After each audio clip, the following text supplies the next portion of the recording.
Okay, so one of the first tips that we thought we would give out here, One of the big, yeah, to blow your mind.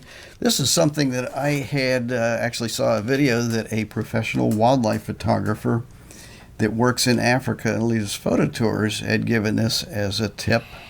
And so Fred and I thought we would check this out. Now, Fred and I are both big advocates of aperture priority on our cameras.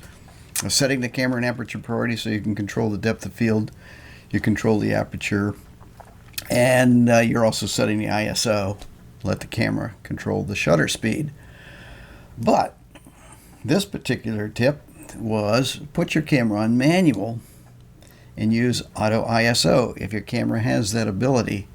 And to prevent the ISO from going too high, most of the cameras have the ability to set the minimum and maximum that it can set. I believe by default it's at the lower range, so it's not over 6400. Yeah, mine I've got it set from 100 at the lowest, which is the lowest it can go, up to 6400 as the highest. Now the camera will go higher than that, but under auto I don't want it to because it will get really getting a lot of noise in the image.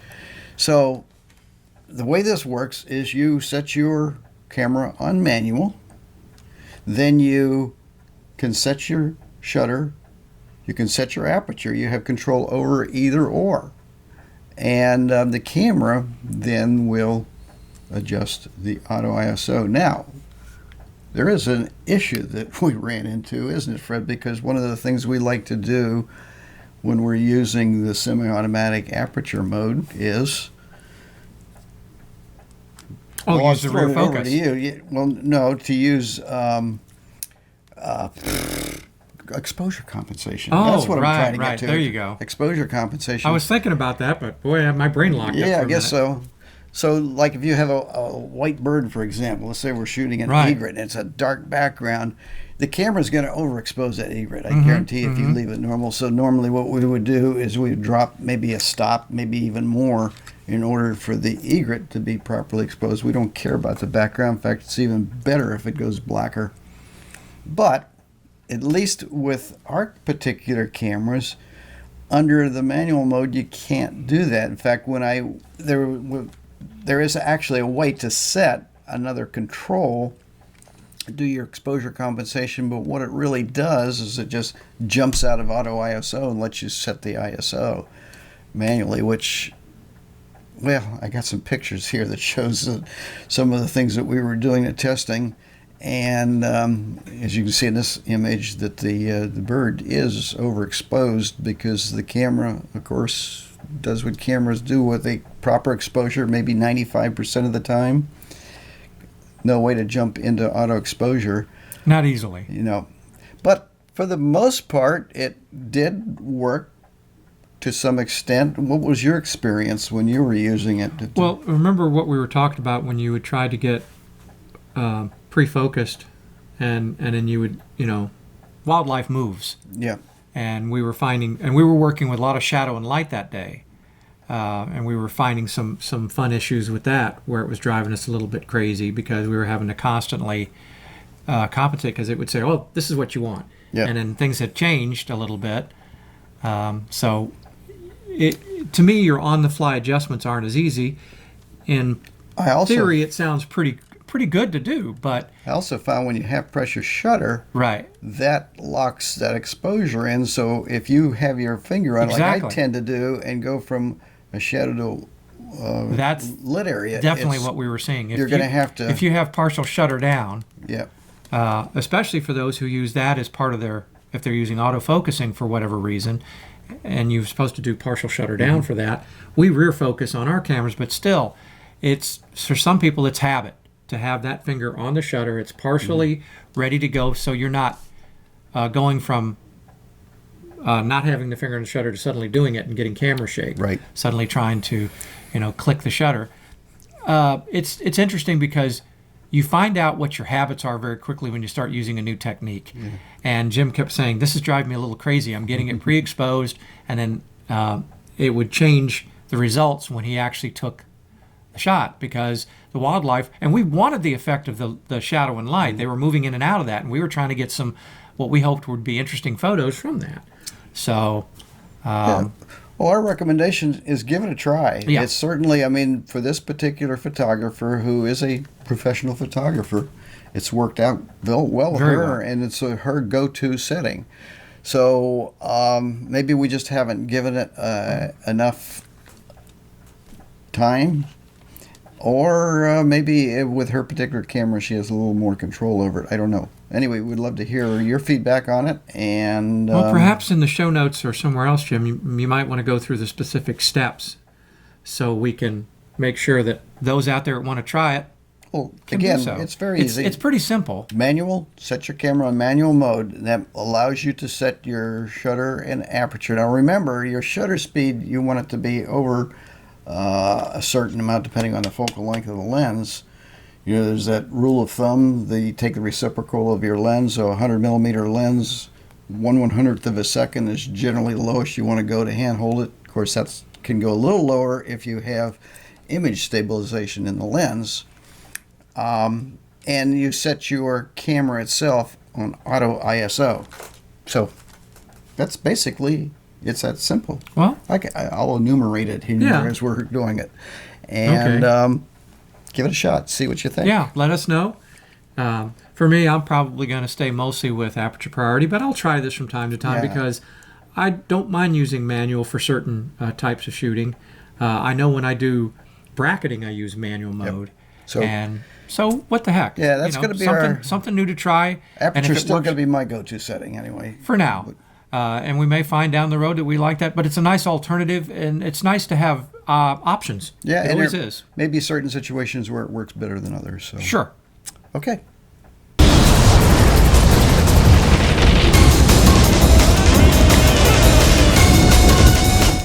Well, I brought it up. I opened the can of worms. I talked about that Jim and I used rear focus Yep. for our autofocusing when we decided to use that. And for us, it's worked very well because one of the things I found sometimes with happening with pushing partially down on the shutter, unless I was just in my hold and get ready mode, sometimes I would push a little too much while I was trying to get that autofocus, and I would take a shot.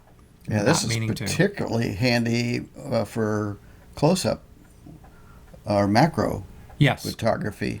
Well, yes and no. For macro, I find if I'm trailing moving wildlife, especially birds, that I liked having that rear focus where I could hit Yep. that instead of taking accidental frames that I didn't want to take because you're excited when something like that is moving and you're saying, I think I've got it lined up. I think I've got just the capture I want, and you don't want to overdo it. So I went to autofocus at Jim's recommendation because he said, Fred, you got to try it. It works very well. But anyway, explain about how it works. I want to do a shout out to Sure. the person that actually led me to try this. Cool. And that's the late great Chuck Westfall, who was the technical director for Canon, passed away a couple of years ago. But he's the one that actually brought this recommended. And what this does, this should work with no matter what camera that you've got. You're going to have to look at your manual and go back to see how to set it. But basically, it's what we're talking about is rear button focus. We're disabling the focus, so when you half press, normally that's when the camera goes and grabs focus and grabs the settings. the exposure settings. But with this, they're separate, and there is a dedicated button on Canon cameras. I think most of them now have that, which actually says AF. And you can go into the menu settings and set that so when I want to focus, I use my thumb to press that. Right. So I can do it selectively as I want to. In fact, I think you could actually, I don't know if you could hear that, but On some lenses, you can actually hear it. You can actually hear the lens clicking and moving and doing what it's got to do. But it's got a big advantage, as Fred was saying, especially with moving object. You put your sensor focusing spot on that particular, hit that and let go, and it'll stay there. With close-ups, and this is why I mentioned this, you can kind of preset it, and you're not going to, your camera is not going to change focus when you go to take your picture. Exactly. Yes. That's another great thing is that I was having that problem sometimes. Now that with macro was an issue with me. I'd have it all set and focused, and thought I was ready to go, and I got ready to take the image. If you've got your subject right in the middle, which usually you don't want to do, camera will probably focus on it, but more than likely you're going to have you're off to one side or another, also, so it's going to go and focus on the background. Right. With you have other things in the frame besides the one that's the focal point, if you will. Yep. And I would have things go slightly out of focus. I would get softness where I didn't want it. So it gave me a lot more control using the rear. I have an idea focus. too. In our notes, why not? If you have tried this or know how to set your particular camera, because I said each camera is going to have a different, even within within the same menu. Wow, that's a neat picture. Picture of your knee. That's same interesting. Manufacturer, different models will have different menu settings for doing this. Right. So why not put it down in the notes? What I will do is I will share the ones for the Canon 7D and the 5D. You can share the It's pretty much the same, but I can 80D. For the 80D. And other people, you've got Nikons, you've got your Samsung, whatever camera you happen to.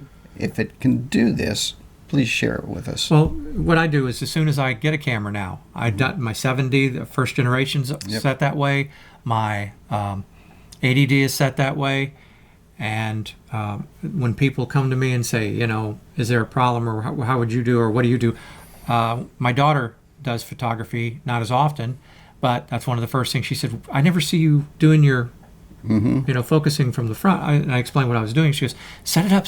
So I helped her set that up. Canon, it's pretty self-explanatory. You go into the menu system. It can be under custom settings, or it could be It's actually a couple different settings you got to go in there. One to set the button or one of the rear buttons for your focus, and another one to disable it from your shutter. So exactly. And that's probably true with most of the cameras. So give it a try, and it take a little time to get used to it maybe, but I don't like having the focus any longer on there. And as Fred said, the first thing I do is disable that and go to rear button. Sports photographers almost invariably use this technique. Right. A lot of action, and they want their focus to hold. Mm-hmm. They don't want it to drift or change. And I think it takes away a lot of headaches and just makes the way of work a lot easier. Your flow is a lot nicer in the camera. Yep. As far as what you're doing. Okay.